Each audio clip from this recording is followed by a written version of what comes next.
Boni yayi Russie sinto kpodo Union Africaine kpo yole wewe koto ogbepana Romia wada yi otogan yoyo emimo bon mina do hojra ma ewa agba mitonji to egbe basi azako to enyi ojido sunfwe fo kwa ton nukun poto eme meeting teton les quatre vérités wewe mina de o vérité ne tonto a fonu egbe romolo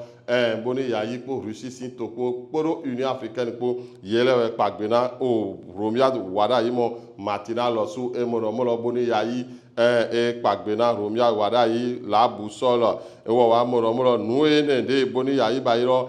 edo hiaromolo ede wiwe sin afo bonu oyeni no po bodo udo otoro sin oho la libération wo ewa moromolo nuwe jijo kodo kemi seba koto Afrique du Sud don diro eyin nu o pataki de mo bo ewa moro yeraze waya na yemna yigbon wa moromolo onu bi bede le to fine bo mele yema te pombo de otara bo edien do ato didija yo ayi ho la libération bo na ponde me bo jakpata wo wa moromolo yo de yin me bo tron file bo akonde mi ba vodi de gbonle yere mo a de le igbonlo enyon bo je ejire mi de o sena kodo o sendodo gbasa ku constitutionnel po yede o kenle ton godo bo minamoro gas ki ani info wo ni ewa moro nu ebori yayi ba iro pagbena bo wa to dido eyin kemi se baton do wedenu we o hodido podo o nuyo wa po ewa to pipledo o po bo eyin le telegram lo su do ho mon koton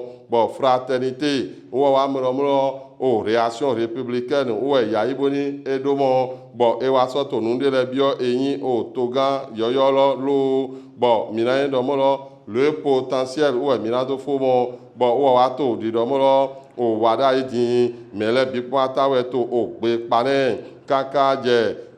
o de podo onu bibio le po bo minamo senadi wo efo nu eton le bo nu eto akwa irojire uwe yele su yedo ni ana ho hojirawe male pon wiya we jawe anaza bonado ho hojirawe male ana kasomo ye pon to kanji didi akpepon mi do bo vigilante no ni so